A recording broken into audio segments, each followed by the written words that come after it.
What's up, gamers? Welcome to Battle Mallet Podcast, episode 55. Zack Newcome at Warhammer Championship World Championship of Warhammer WCW Sunday. That title is way too long. It'll be shorter on the website. For anyone that isn't familiar, the Battle Mallet Podcast is the journey of three busy gamers playing games that they love, balancing life with those games, and making their way to the Nova Open Convention every year. My name is Jerod Johnson, and tonight I am joined by Jason Tabled Noob Murray. Hello, and happy Thanksgiving week, because that's when we're recording all of this. Yeah, that's right. So this is going to be, well, I guess we're going to call it a mini-sode. It's probably going to be one of the shortest episodes that we ever record. So we got a hold of Zack Newcome. Many of you may be familiar with him through various forms of online play or played with him locally. So we got a chance to sit down with him and talk to him about his experience at the World Championship of Warhammer, I guess is what they were calling it. The Warhammer Champs, World Champs. I don't know. I've seen a million different things on a million different social media platforms. So anyway, it's the first ever of these. And definitely the first one for Warhammer Underworld. So we were excited to get the chance to talk to him. But I guess before we dive into that, anything to bring up, Jason? Not a whole lot. Sorry, it's been a little radio silence, specifically with me. Work is insanely busy. Plus, we're encroaching on the holidays here. So really haven't had a lot of time. Real excited to get more into Death Gorge. We've had a couple of meetups. Believe it or not, I missed the last month of meetups. Like last week was the first time I was able to go, and that for our listeners never happens. I am pretty tried and true, at least on Monday nights, to go.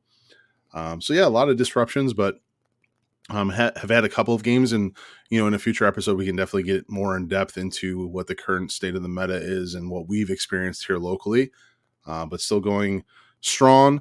And then I've been a little distracted because my 9-year-old has actually been playing games with me, and it's a whole different game, a game style that we don't talk about here, but that is Loricana. So that has taken up some free time, but it's really not free time because it's time with my children. So that's right. It's more important than real free time. Yes. And you've traveled a lot lately too. So oh my gosh, I have been to the West Coast 3 times in the past 3 months. Yeah, work has been crazy. Life has been crazy. So I guess you now know what it feels like to not get to go play on Monday nights, since I never do. So Trace is not with us tonight, but I do want to give him a shout out for holding down the fort, for keeping things moving at our every other week Monday meetups here locally in the Raleigh-Durham area.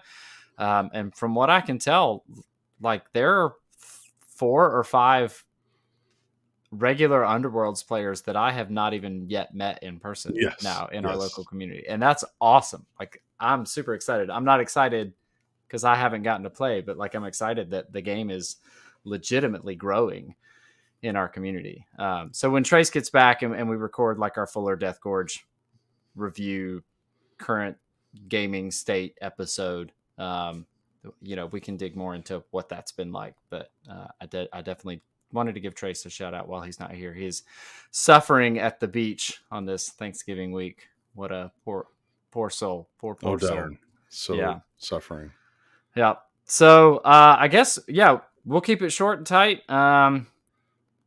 So with that, we'll take a break. And when we come back, Zack Newcome will join us to talk about the WCW.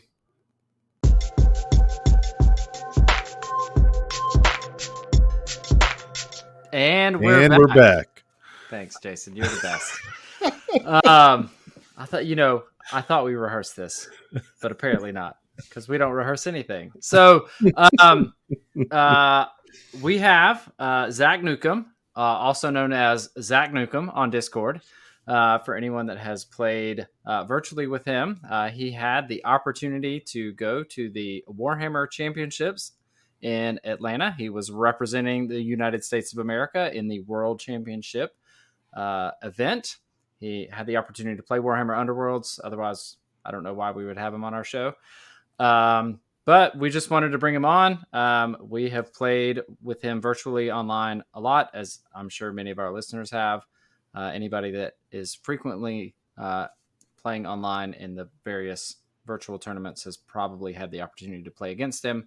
But we wanted to get him on to get his experience at the event and also give all of our listeners the opportunity to get to know him. So, welcome, Zack. Thanks for having me. Yeah, absolutely. It's a pleasure. So, as we do for all of our guests, we're going to ask you a series of questions that's going to dig into some history. This is not intended as a therapy session, but if it turns into one, that's great. So, we'll start with our first question, kind of a get to know you session here before we get into the event itself. And that first question is, what is your earliest or your favorite memory of board games? So not war games, but board games from your childhood.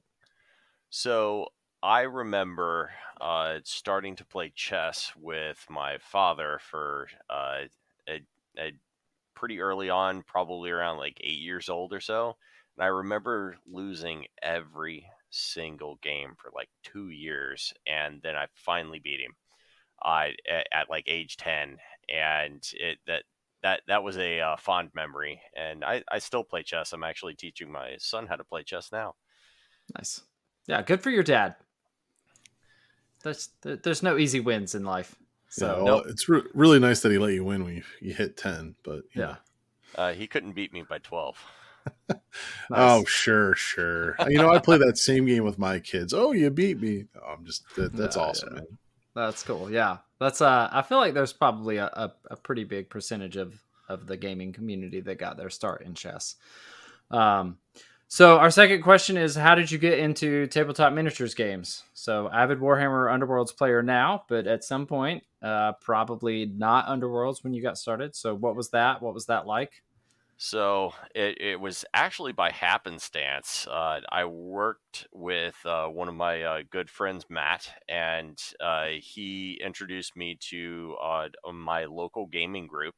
We have a group of dads that will actually get together about once a month to just play regular old board games.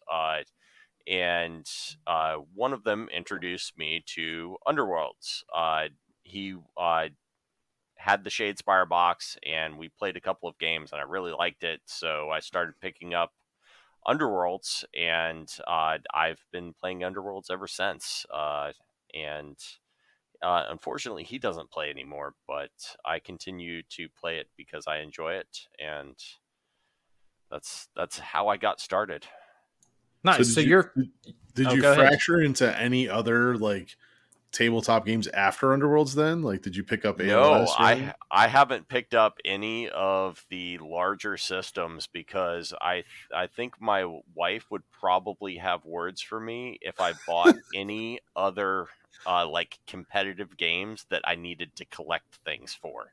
Ah, Partially because I don't have that much room to store a big army of several hundred miniatures for something like 40K or AOS, because I have a fairly sizable like regular board game collection over here as well.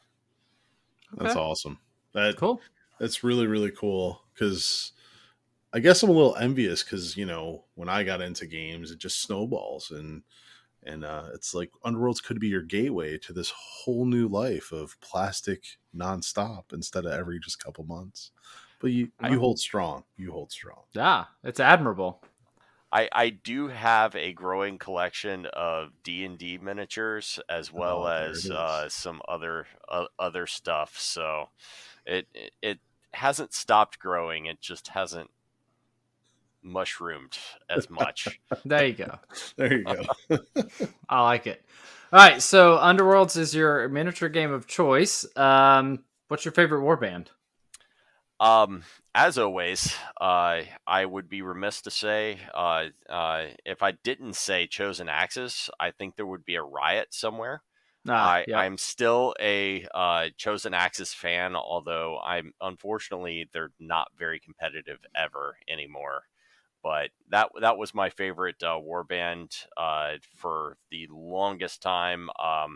I've been having a lot of fun with the let's see here, Sereni's Razors, and the Crimson Court here lately, which is the warband that I actually took to the World Championships of Warhammer event. Cool. Yeah. I wonder. I mean, I've heard through the grapevine, Void Curse Thralls with Chosen Axes. I mean, Breakneck Slaughter. Is there, or is it just not enough? Breakneck Slaughter, as much as I want that to work because they were originally supposed to be an aggro warband, the fact that your opponent can just, I'm going to push you off of this objective after your activation kind of kills the Chosen Axis a bit, especially if you draw those cards first round. Because you get one of those momentum tokens on you there, you're not standing on that objective anymore unless you have a push card in your hand as well. Yeah. So, but Void Curse Thralls, that one works. I have actually tried that one.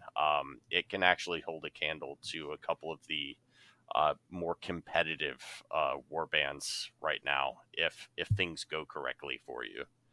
Nice. But you didn't want to risk it at Worlds. You were like, I like him, but not that much. Not that much. Yeah. You'd have been a hero. I would have been a legend and a hero, but I kind of wanted to win at least one match. That's fair. Well, cool. Well, is it really just their Inspire that gets in the way? Is that what it is?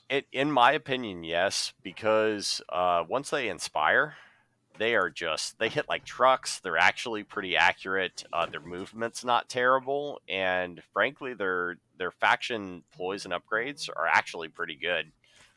Their objective deck is a bit rough as well because you only have 2 surges, and they both involve killing people. And there's pretty much only one good in-phase card, and that's Unstoppable Advance. And you don't want that in the first round because move 2, you're not getting into enemy territory. Sorry. Move 2. Those old warbands, like they all hold a near and dear place in our heart, but their mechanics they just don't live up to the current mechanics that warbands are designed with. Yeah, power creep is a thing. Yeah, that's all right. Well, we don't have access to like the same cards anymore that we did when those warbands were around. So like, there's no just stacking all of the move upgrades and move ploys into one deck and yeeting your dwarves across the no man's land into enemy territory and wrecking face. Like an Inspiration Strikes. Or Inspiration Strikes. As I reference my vampire deck that has all of the move shenanigans. Yeah, but they're move 4, so Yeah, it's a little different. Yeah. Inspiration Strikes and Blaze of Glory. Like, where are those cards when we need them? No kidding. They're in Relic. There you go. They are in Relic. Yeah, they are. You could build one heck of a crazy deck with those I can't even fathom. All right, well, before we get too far down this rabbit hole, we do want to hear about the World Championships of Warhammer. I kept getting thrown off on the social media by the hashtag because it was hashtag WCW, and I'm like, wait, is it 1997 and Hulk Hogan and Macho Man Randy Savage are like in vogue again? No, it's just they co-opted that acronym. Jason is shaking his head at me right now. Like, when you think frankly surprised that no one made that reference at the event. I didn't hear that until now. Oh my god! Well, that's because they're all young. They don't know. But WCW, you go with Hulk Hogan and Macho Man. Like, they are not WCW when I think WCW.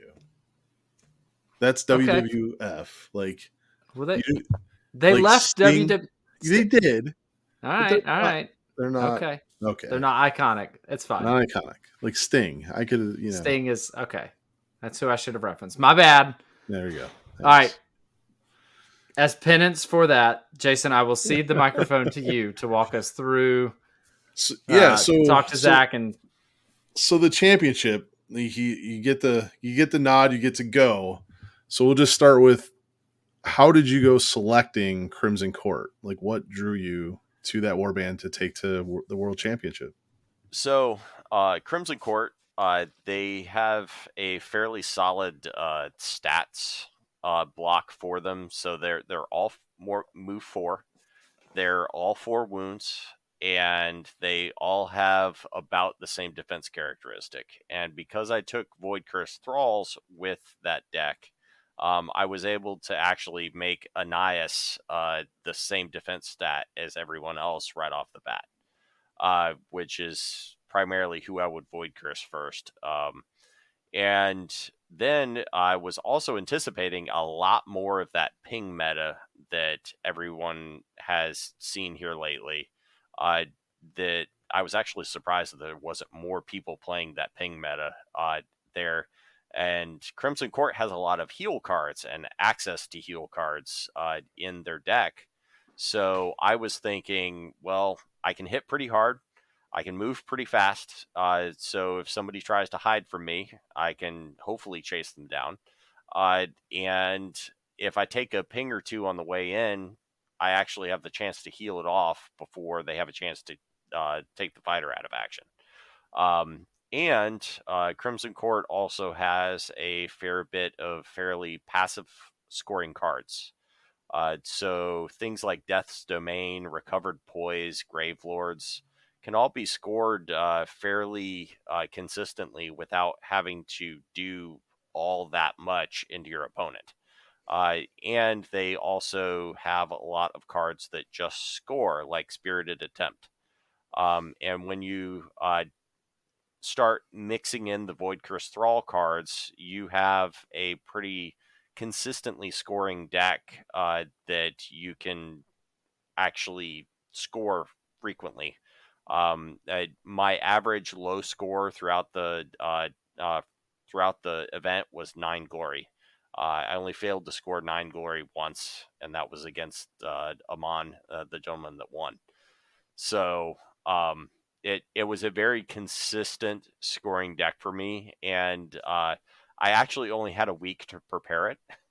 So it was it was also surprise, you're going to Worlds. I was like, okay, well, I guess I needed a deck now. And this was one that I had been wanting to try, and I just painted up the Crimson Court. So that's kind of what motivated me to take them, was all of that. Yeah, and you mentioned the void cursed thralls giving you the block, right? So Anais going to 1 block. What else drew you to build with that deck in Nemesis? So the the Crimson Court has a ton of movement cards, or not a ton of movement cards, but several movement cards in their deck already that make them faster and be able to do extra moves. So I was running Lashed into Motion, which is make 3 move actions with a friendly Void Cursed fighter. If I drew Forced Movements and Quicksilver Advance in my first hand with Lashed Movements, I could literally just score a glory. And then the other thing that drew me to them was they can actually dish out some damage. They have damage upgrades. And those damage upgrades actually work with Void Cursed Assault. So one of my favorite moments in the tournament was I only had 1 fighter left. It was the start of the 3rd round. My opponent still had all of his fighters left. I won initiative. I made a charge. I took out Goral, and then was able to use Duval's Fiendish Lure to draw in Lupin, and then was able to kill him immediately with Void Cursed Assault for 2 damage. So all of these damage and movement upgrades and ploys really helped tie everything together, because after I charged, I wasn't done. I could still move around the board and be a threat to people, even though I had all of my fighters with charge tokens on them. That's awesome. And the fact that you used Lure, Fiendish Lure, the spell reaction that I think most people don't even know exists on the back of Duval's card, is fantastic.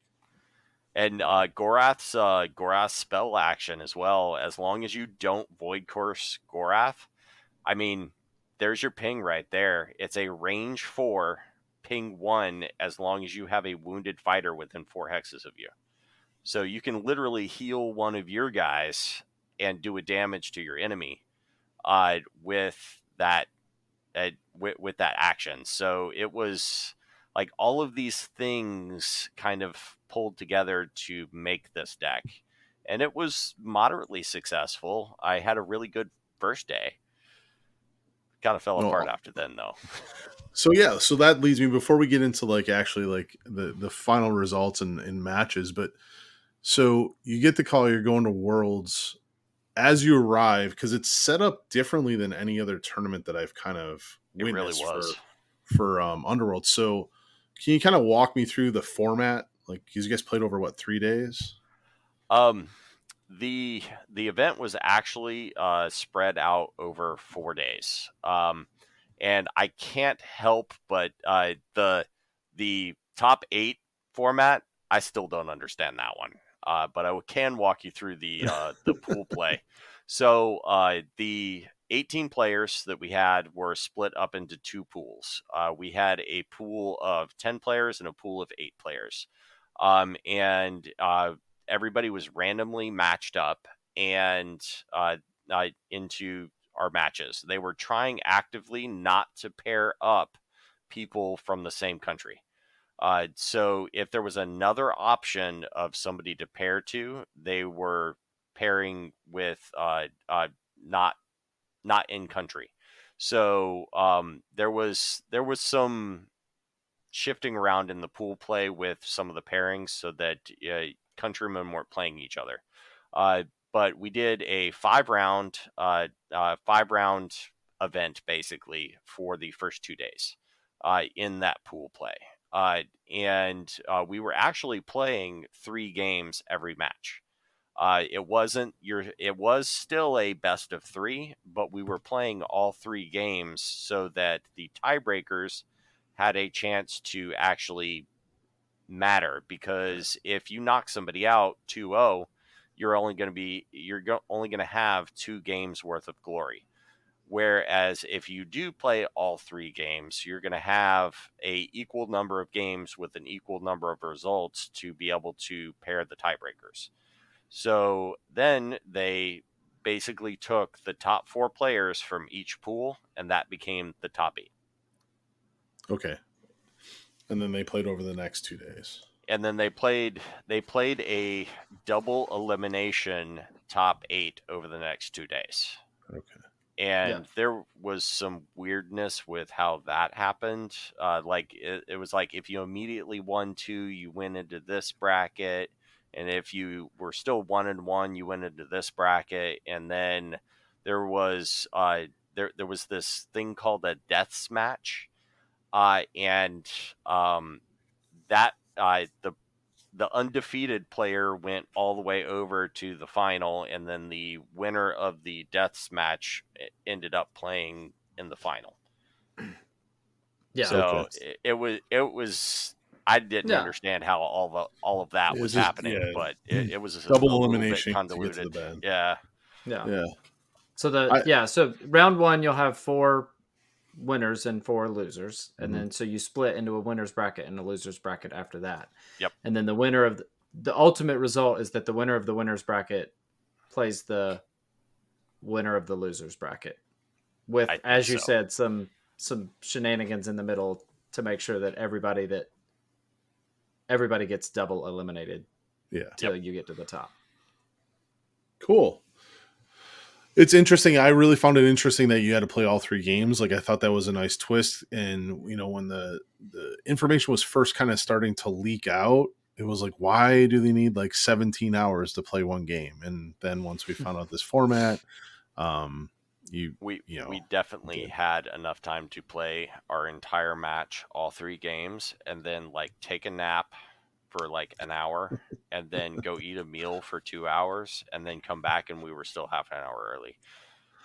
So I wonder if that was to time the Underworld's rounds with the 40K and AOS rounds. It definitely was, because they had they did have a representative from Best Coast Pairing, there to coordinate all of the different game systems and everything into Best Coast Pairing, so that they could send out pairings all at the same time for all of the different game systems that they had running. So that was definitely part of it. So just walk me through the actual um, event hall or hotel that it was all in. Like, did it feel like a GW sponsored event? Did you feel special when you walked into it? Oh, I actually did. Like, you came down the escalator. You had to walk through a education convention to be able to get to the Warhammer thing because they keep us in the basement. Now we're Uh, talking. There we Education go. convention. Sign me up. exactly. Everybody's in like nice suits and everything, and then you have a whole bunch of war gamers wearing strange jerseys and cosplay outfits, going down the escalator through the other convention, and you are immediately met with like a 12-foot tall space marine, like right at the bottom of the escalator, and they had a very well stocked store that was out front where you could, of course, buy event T-shirts, and they had a very well stocked collection of like miscellaneous miniatures that may have been hard to find. I don't know too much about 40K and AOS miniatures, but they had a whole bunch of the smaller like hero miniatures that were all stacked up everywhere. And then, so you walk past that and you go into the actual hall that all of the games were in. There was a whole section of streaming tables where they had all of the Kill Team, 40K, and AOS streamers set up. They did not have a streamer table for Underworlds, though. We were Next very year. sad. Yeah, Next next year. year. No, come on, Next year. Jerod, get on it. So we once, and there was a big table with several flat screens that had that had the streamer tables displayed on them, so you could actually watch some of the top games on the big screens while they were happening without doing the awkward standing over somebody's shoulder thing to be able to watch the game.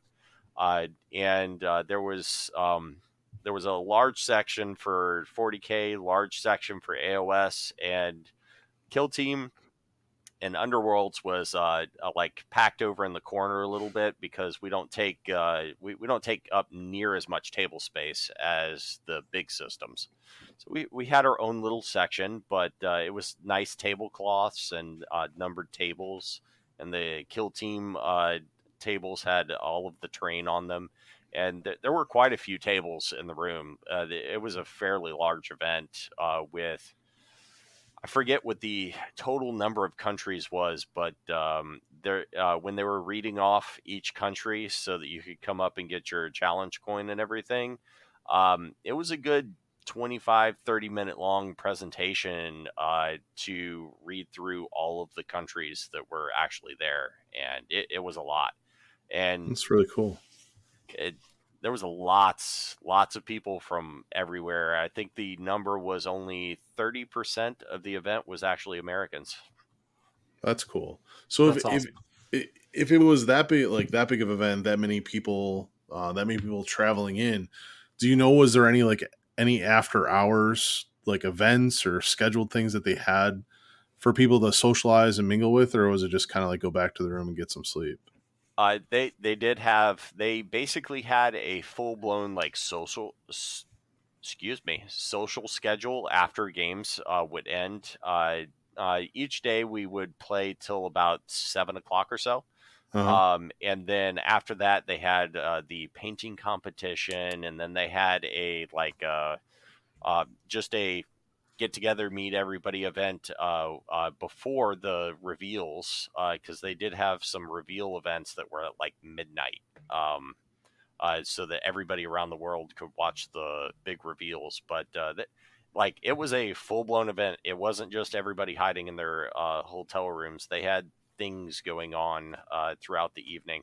I myself rode the MARTA train back home for a hot meal and actually some sleep. Right. because I had to get out of bed at about 5:30 to ride the MARTA train into town so that I could be on time. Yeah. So Understandable. I get it. I just think it's really cool because with it being their sponsored event, and all of these people that are going, really being champions or top tier players of the game that they're there representing. It's really cool to see that there was some mingling events, so to better the community and better interaction. I love to hear that, and I'm very, very envious that I didn't get to go and partake in some of those. So we kind of got the logistics, big event, well put on by GW. You spoke about your first day was rather good for you. Like, any particular highlights in those games that you played that day that you want to talk about with the listeners, or things that you learned because you only played this list like 3 times before the event? So my first match made me chuckle because there were 2 Crimson Court players at the entire event, and my first match was a mirror match. With Oh, Void nice. Cursed as well. No, he was not. Okay, all We right. both chose 2 different rivals decks. That's He cool was though. playing Tooth and Claw. The first game, I just got trounced. Like, he just rolled right over me. And second game, I won barely. And third game, again, won barely. And ended up winning the match. And it that trend lasted the rest of the day, where I just got rolled over my first game of the match, and then made a comeback for the second 2. So the that was kind of what I learned about my deck, was into these hard aggro decks, because my first 2 matches were Tooth and Claw and Breakneck Speed. So into those really heavy aggro matchups, I need to deploy deep. I need to do the counterpunch. I need to let them use their resources to come to me, so that I can have a little bit of time to score those Death's Domain and make those counter charges, that I can really take advantage of my positioning rather than having to react to what they're doing to me. So that was what I learned in those first 2 matches, and I'm glad that I learned them. And then on day 2, I ended up facing aggro again. It went better, but counter aggro doesn't work very well if you don't roll any hits. The So, dice failed you. Yeah. oh yeah, I had So 2 sets of dice, and both of them were garbage. what you mentioned Breakneck Slaughter. What was the warband that was running that one? Mad Mob. Mad. It So was a you Interesting. okay. it was a very, very tough match. The pilot of this particular deck is another online player that I've played many times, both on webcam games and on other avenues. And uh, I he was one of the people that saw my face at the beginning of the event, and goes, "Of course, it's you." And then sits down across the table for me. I'm happy to see you, man, but I'm not happy to see you sitting over there. So, it worked really well. Mad Mob has a lot of wounds, and it was a very like the first game, he just could not miss. So my guys just evaporated at that point, but he fell into a little bit of a 50-50 of being able to hit me in the latter 2 games, and I was able to capitalize on some of those misses a little bit. It was a very tough match because Mad Mob has such a good objective pool, and Breakneck Slaughter actually really helps build that reliable objective pool for a pure aggro business into somebody. I'm actually surprised that he didn't do better, because that deck was very good. Okay, awesome. So you mentioned day two. So day one, we're like 2-1 and 2-1, so that's good. Day two, more aggro. So you actually got Gnarl Spirit Pack. Did they actually Yep, fit a I fun? got Okay. Gnarl Spirit packed. The my third opponent for the event was Damien from Canada, and at the end of the first game, I believe I had one of his fighters dead. And that fighter did not die until the third activation of round three. Oh wow. So, and as a testament to my poor deck, I still scored 12 glory in that match. Without killing a single fighter until round three. It was he had built his deck very defensively. He did a fantastic job of taking advantage of Lupin and his defensive rerolls. He kept Lupin where I couldn't get at him very well, and he also kept Lupin in a cover hex, so he was just nearly impossible to actually hit. Um, and that enabled him to use his fighters to the best of their ability to hit me, and I was having trouble hitting him, and well, he won because he was able to score the majority of his deck just by doing what Gnarl Spirit Pack do. It great match. I had fun in that one because it ended up being very close in a couple of the games within like 3 or 4 points of each other. Um, and it's always nice to have a cool opponent like that. That's like, wow, your deck is really confusing to play against. And I was like, yours too. I can't quite figure out what Gnarl Spirit Pack's trying to do with this one. So That's awesome. I was happy to see Gnarl Spirit Pack not just being played how they used to be played, just all out run in. There's definitely some finesse with some of the more recent iterations of that deck. Yeah, that sounds good. I mean, so 3 games, but fairly aggro in those first 3 games. You mentioned kind of in your opening segment here about you were preparing for the ping meta. Like, why do you think you didn't see the ping meta? Like, is it as scary as everyone says? And then we go to Worlds and there's like no ping meta other than a couple war bands. I was very surprised by the lack of warbands. I th- there was still Domiton, there was still Ephelum, but I was surprised that there were not near as many of those warbands as I thought there were going to be. There were only 2 Domiton players, and I believe I think 3 Ephelum players Yeah, I out think there's of 3. 18 people.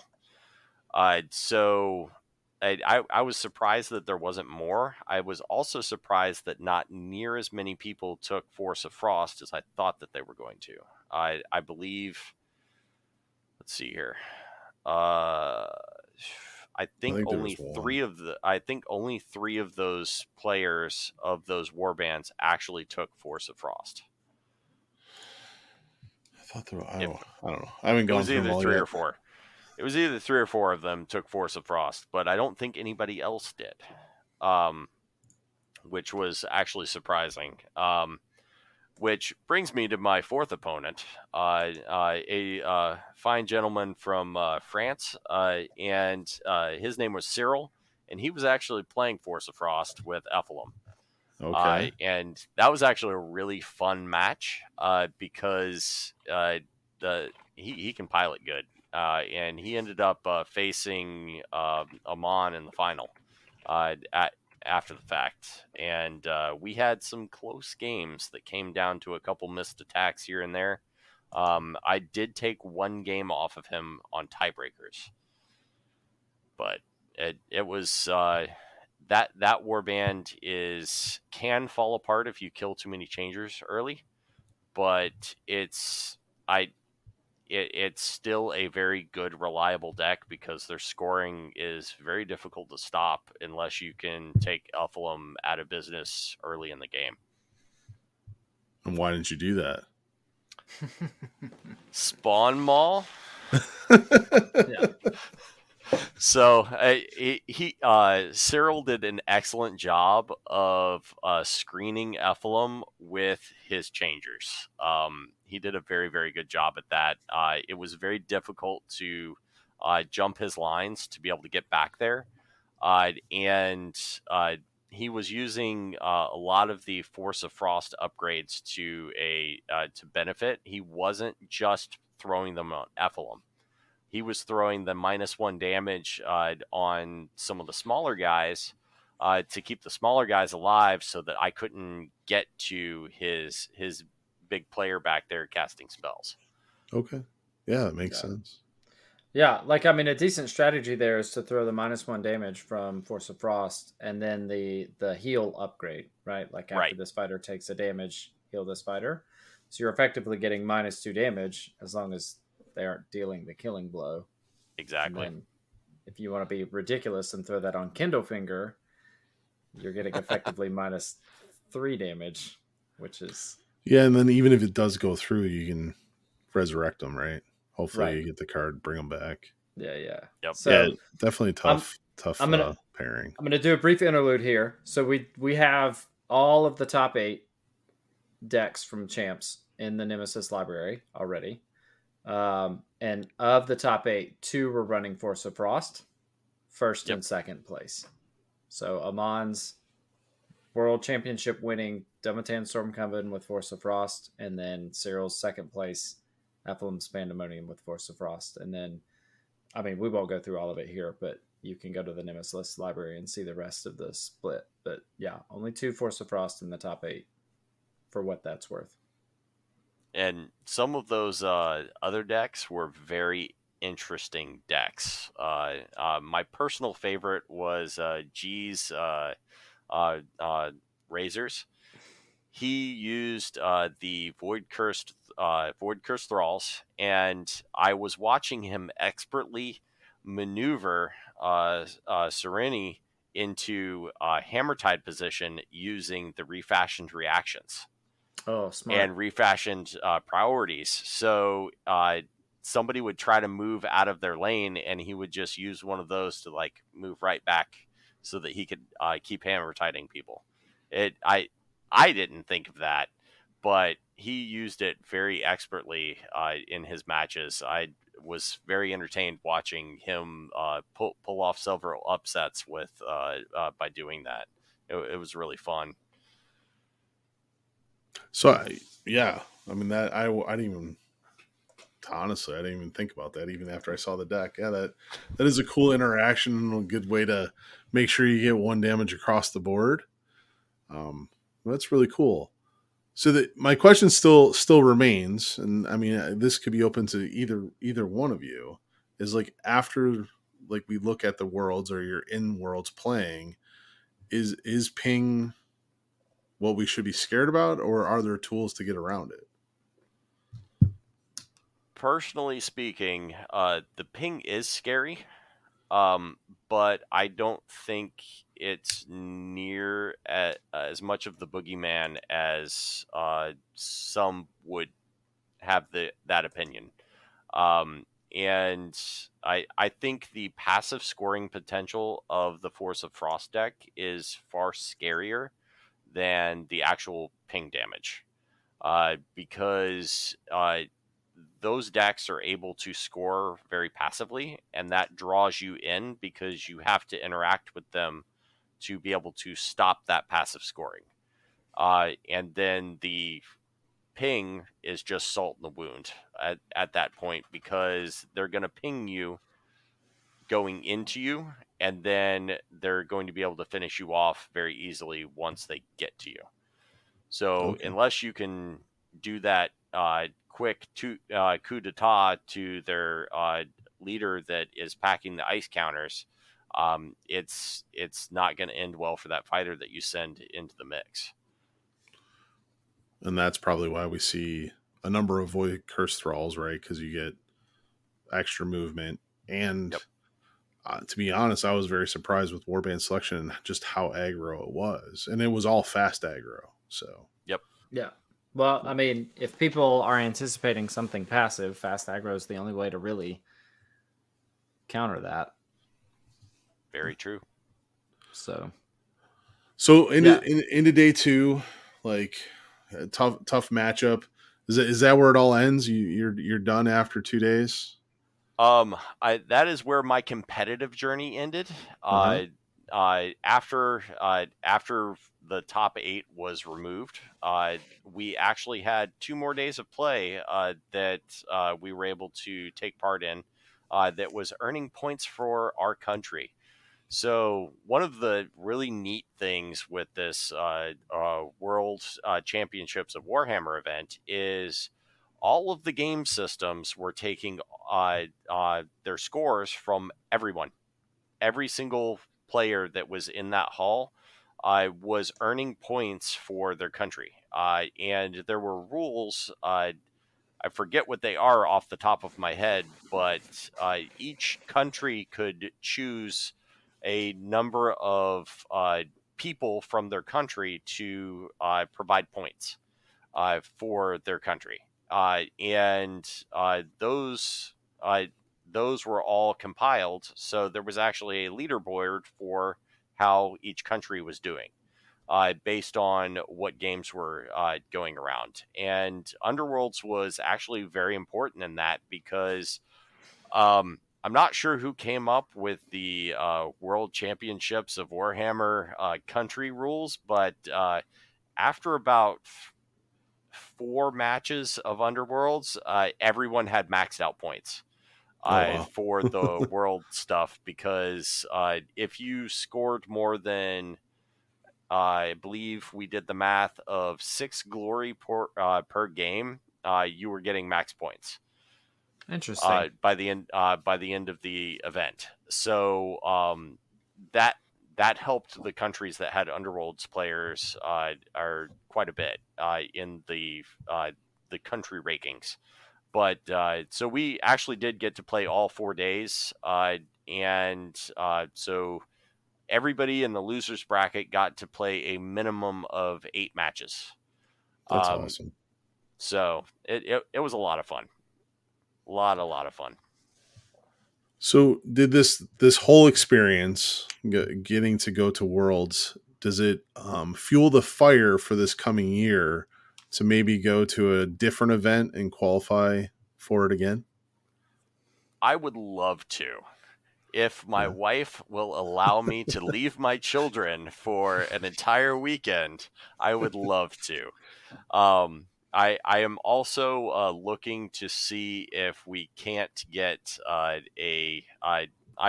I organize my local events, and I've been trying to make introductions to see if we can't get one of these golden tickets in the southeast. Um, so I've been talking to some folks. So I would definitely keep your ear to the ground for any announcements uh, in the coming future for events in the southeast for a golden ticket for 2024 because they have said that they're doing it again. That's awesome. So I just got to go buy a Wonka bar. That's right. It, So something like that. speaking of other events, like in you hosting, isn't there one coming up in a couple weeks here? There is one. I'm not sure if it's actually going to happen because it was the ticket prices hurt the turnout, I believe, Okay. with it. Okay. But Warzone Atlanta is hosting a big tournament in Atlanta. And right now, there's not much interest from the Underworlds community because $70 is a lot for a Underworlds ticket, unfortunately. For me, it's just the time of the year. I Yeah, got that big too. work. I got big work stuff the next weekend. So Well, Yeah. that's and everybody's saving up for Christmas, and yeah. it's literally, let's see here, a week after Thanksgiving. Everybody's tired from traveling and everything, and it's probably not the best time of year to be holding a big event like that. Yeah, it's tough. But Yep. all right. So if you had to do it all over again, let's say like you go, you win another event, you make it to Worlds. is Crimson Court Void Curse Thralls what you take, or do you go a different way? I should have brought Soul Raid. Okay. There are probably a lot of people that are wondering why, like, because there wasn't any Soul Raid, There was no Soul Raid. And they're they're so good as long as you can manage that shoal token. Yeah, I have a lot of experience with Soul Raid, and I was literally doing this number with both of I'm holding my hands up in front of my face in case you can't see on radio. But I had my tried and true Soul Raid deck that I've been playing for the past year, and I haven't completed painting my Soul Raid, and I would have had to like speed paint for a week trying to get Soul Raid ready. And I was like, I have this Void Curse Thralls Vampire deck that actually works really, really well. I was worried about the ping meta. This was before the warband lists leaked. And I was worried about the ping meta because it kind of tears up Soul Raid with all those 3-wound fighters. So, Yeah. I should have taken Soul Raid because I feel like they would have had a lot more play into some of the more passive builds. And I also feel like they have a much easier time handling Gnarl Spirit Pack. Yeah. Because of some of the more control aspect cards like Cloud of Midnight and Spinefin Toxin and other cards like that, I feel like they have a little easier time into some of the more heavy aggro, and they also have that double the move then charge thing to be able to make it to the more passive folks that are hiding in the back. So in hindsight, should have taken Soul Raid, but what would your pairing been? Delvers? Toxins? I think it probably would have been Toxins at this point because the passive folks are going to be covering up those objective tokens faster than I can get a fish on it. Yeah. Had I had some of those passive builds not come out beforehand, I probably would have done Delvers because that Delvers deck that I know I played into you once, Jason, that you've absolutely rocked. It does not do well if my opponent is actually trying to hold objectives in their own territory. If they're trying to move towards me, it works a lot better because that fish is just a Delver point or exploration point generating machine. Yeah. Well, interesting. Well, maybe next time you can paint up your little fishman and crab and go out there and win it all. So what's next? Like, did anything at the event pique your interest that you're looking forward to playing, or maybe you just haven't, got into Death Gorge yet? Like, what warband or deck do you really want to dive into next? So I really, really like Sereni's Razors. They interest me, and I feel like they're also in that happy point where I don't think anybody has cracked the code, and they seem to be a little bit more difficult to play. So from a tactical challenge standpoint, that's one that I'm interested in. And the models are also really cool looking. I mean, the squid is awesome. And I also really like the jellyfish on Sereni's model, but it's but that warband has a lot of really interesting tools, and it could also work with a couple of different of the rivals decks. We all know G's Void Curse Thralls deck did really well. I'm toying with one with Fearsome Fortress actually, which seems kind of weird with them, but there's so much stagger built into Fearsome Fortress that I feel like there's something there. I could see that. Yeah, most definitely. Yeah. Well, good. I mean, that I think that pretty much wraps up the experience. It sounds like it was a fantastic 4 days of Underworlds with some great event hosts. And you know, I think my last question would be, just because you have been such an online presence for this game. I mean, you and I, we've talked 3-4 years now. And yes, I've met you on camera, but for a lot of people there, that's been your only interaction in the online community. And most of these people are very active online. So that had to be really cool to meet a lot of the people you've been playing with really all the way through COVID. Oh, I would probably say 3/4 of the folks that were at this event have some sort of online presence. I was able to meet almost the entire Canadian team is active on online. Yeah. So I was able to meet David, Yuri, Derek, all of these guys that traveled down for this event because the Canadians kind of rated our tickets a little bit. They did. And then it was really cool to see the guys from across the pond as well, because there was two guys from the Netherlands that made the trip, and Val with his Mad Mob was one of them, and then Jan surprised everybody with the Gore Chosen that made the top 8, and there were a handful of other folks as well that I also, like, I played games with them for years through COVID, and it was really nice to, like, introduce myself in person. And there was also that moment right when everybody started getting there, and they're like, "Who's this guy?" "Oh, it's the guy that they brought in to balance the numbers." "Well, what's his name?" "Oh no, I recognize this name." This just got a lot harder.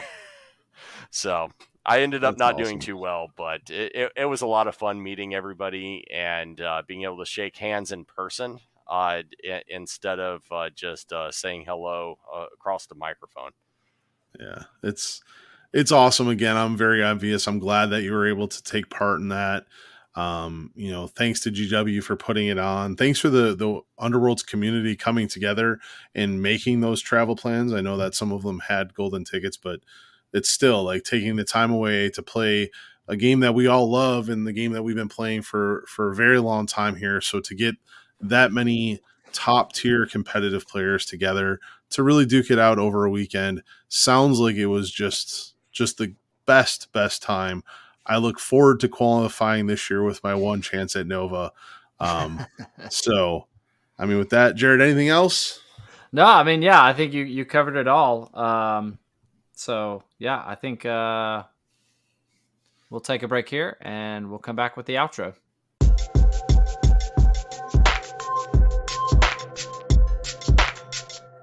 And we're back, and that will wrap up the 55th episode of the Battle Mallet podcast.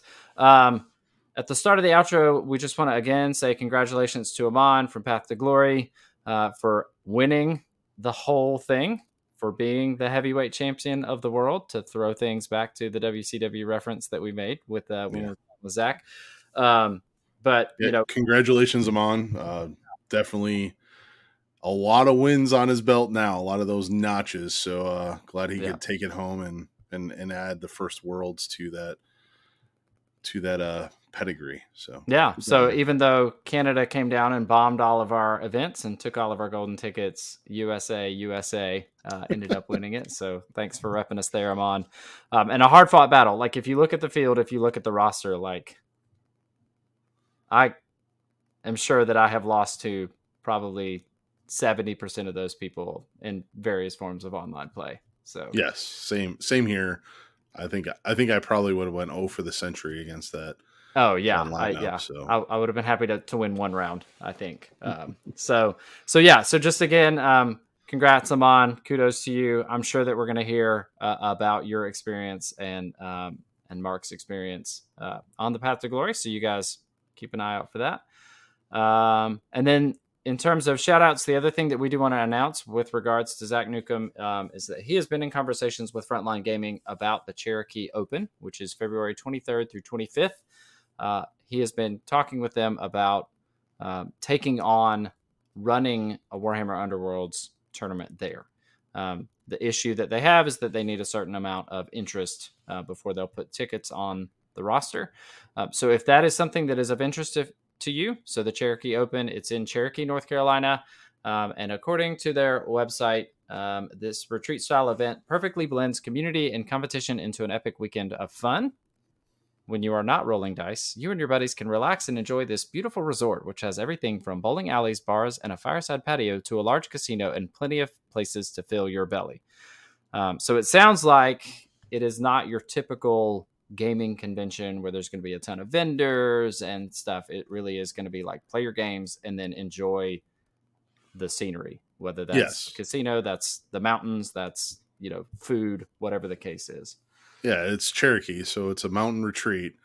It's a beautiful venue, beautiful area. So if you can make that, get in touch with Zach, let him know you're interested, so we can try to make this a full-fledged event. Yep. He is really easy to find on Discord. His handle is Zack Newcome. So if you are a member of our Discord, if you're not, you should join. There's a link in the show notes. Or a member of any of the other various Underworlds Discords, you should be able to find him there. So with that, we are two ever hopefuls for golden tickets. Eyes on the prize for WCW 2024. My one shot that will be Nova this coming year, if I can make that. That's right. If I don't TO it. Yeah, right. Well, if you TO it, then no. Anyway, this is Jerod signing out. And I'm Jason Table Newmurray. Get the hell out of here. Peace. Go Bills.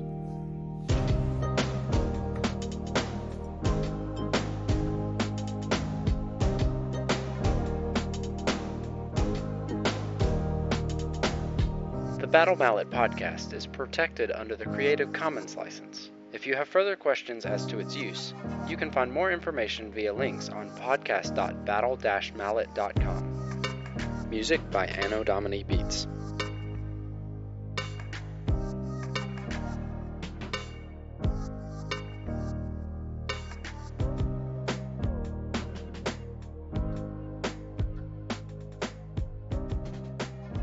Well, yeah, I mean, when we were talking about WCW, I went with Sting. I should have went with Ric Flair. But see, this is where it gets confusing, is because, like, through the 90s, like, people were weaving in and out, because I remember watching Ric Flair when he was in WWF. Anyway, this is not a professional wrestling podcast, so we don't have to go down on that. But I will throw out who I thought about after the fact, and that was Diamond Dallas Page. And I'm not sure he ever crossed over from WCW. That's right. Yeah, we're both throwing up the diamond symbol with our hands right now. So there's a throwback. I think he may be the only one that didn't cross from the WCW to the WWF. Anyway, somebody fact check me on that on this Underworlds podcast that probably no one knows who the heck we're talking about. So for the Battle Mallet podcast, we are two aspiring heavyweight champions of the world. Listen, I'm the heavyweight. All right, fine. I'll be I don't even remember what they called those. Rey Mysterio, what was his weight class? Featherweight, welterweight. I don't know. Well, yeah. Ramble on. We just need to get a hold of the book that she reads in. Yeah. Oh, there's a whole wiki on it. Oh, there is. Yeah. Sure. Known jokes in the book.